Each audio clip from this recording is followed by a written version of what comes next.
এটা একটা সাংঘাতিক ব্যাপার। আমাদের খুব কাছের বন্ধু, তার পাশে বাঁদিকে রয়েছে আমার ছোটবেলার স্কুলের বন্ধু শ্রীকান্ত আচার্য। শ্রীকান্ত আমাদের কে?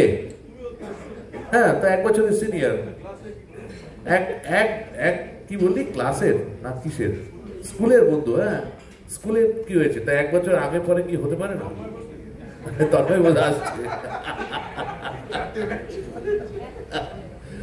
তো শ্রীকান্ত আমাদের সঙ্গে ভীষণভাবে যুক্ত, প্রতি বছর আসে। আর যারা আছেন এখানে সব মানুষই ইন্টারেক্ট করে দেখলেন। আর আরেকটাও কথা, যে যিনি আমাদের প্রথম বলাটা শুরু করলেন, আমাদের এই ভলেন্টিয়ার আর্টিস্ট যে যারা প্রথম বছর থেকে আছেন, তার মধ্যে আরেকটা প্রাইম নেম হচ্ছে মধুমন্তী মৈত্র।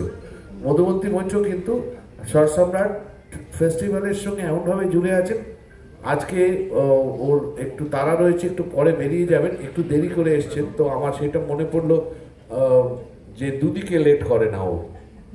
তো যাই হোক, সরসম্রাট ফেস্টিভ্যাল সম্পর্কে যেটা বলার সেটা হচ্ছে যে এই ট্রাস্টটি আমার বাবা মানে রঞ্জন মজুমদারের নামে হয়েছিল, শ্রীরঞ্জনী ট্রাস্ট।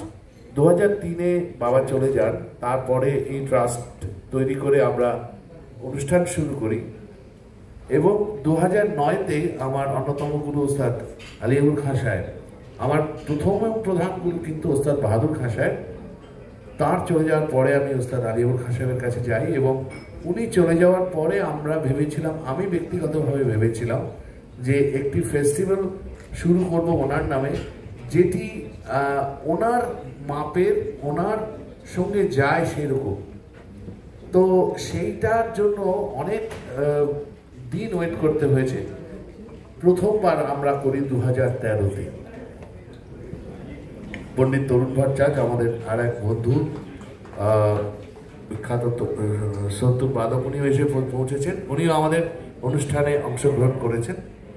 তো সেইভাবে আমাদের শুরু। অনেক বুঝতেই পারছেন যে একটা বড় অনুষ্ঠান, ক্লাসিক্যাল ফেস্টিভ্যাল এই লেভেলে করাটা কলকাতার মতো জায়গায় কতটা কষ্টকর। যাই হোক, গুরুর আশীর্বাদে প্রথমবারটা আমরা উতরেছিলাম। সেইবারে প্রথম দিনের প্রথম আর্টিস্ট ছিলেন পণ্ডিত শিবকুমার শর্মা, সেকেন্ড আইটেম ছিলেন পণ্ডিত বিরজু মহারাজ, থার্ড আইটেম ছিলেন পণ্ডিত হরিপ্রসাদ চৌরাসিয়া, লাস্ট আইটেম ছিলেন পণ্ডিত যশরাজ। সারা রাত্রিব্যাপী অনুষ্ঠান। পরের দিন ফার্স্ট আইটেম ছিলেন আমার খলিফা, যিনি সত্য চলে গেছেন, উস্তাদ আশিস খাঁ সাহেব। তার সঙ্গে ছিলেন পণ্ডিত স্বপন চৌধুরী।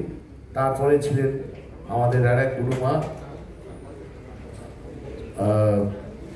বিদুষী গিরিজা দেবী। তারপরে ছিলেন জাকিরজি, ওস্তাদ জাকির হোসেন তবলা সোলো। তো এইভাবে শুরু।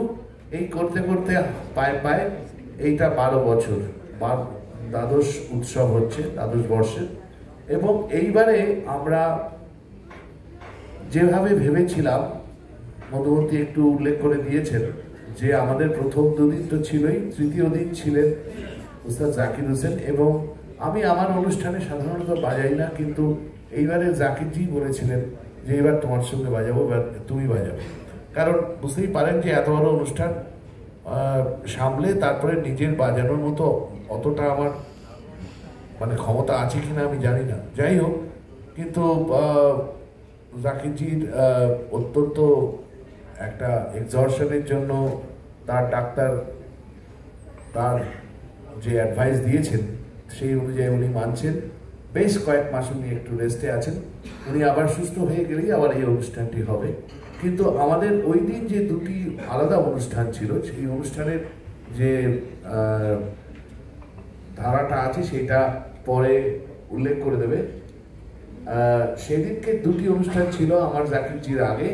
প্রথমে ছিল একটি ইনস্ট্রুমেন্টাল আনসাম্বল আমার স্টুডেন্টসদের নিয়ে, যেটা ইন্দ্রায়ণ ডাইরেক্ট করছে। আর দ্বিতীয় অনুষ্ঠান ছিল ধনঞ্জয় হেগড়ে, একজন আপকামিং মিউজিশিয়ান, খুব ভালো, পণ্ডিত ভেঙ্কটেশ কুমার ও বিনায়ক দর্বীর ছাত্র, যিনি থাকেন ধারওয়াড়ে।